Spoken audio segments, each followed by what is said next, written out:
repairing the rust around my windshield. Got as much gunk out of it as I could.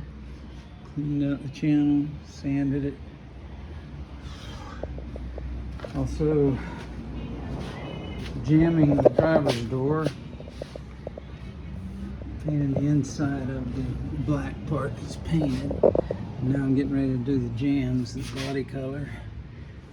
And at the same time I'm doing this. And once I get the windshield back in,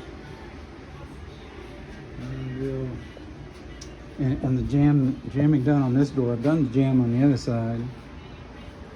We'll be ready to start painting. I think I'm going to paint the roof by itself.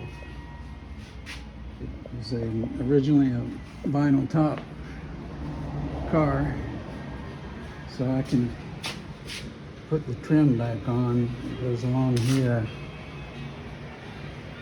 and do the roof as its own section, and then I can just run around here and do the whole bottom half someday. Get this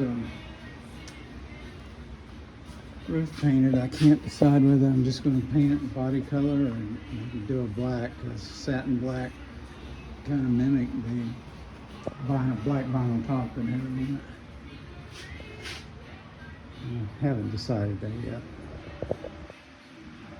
Getting some stuff done.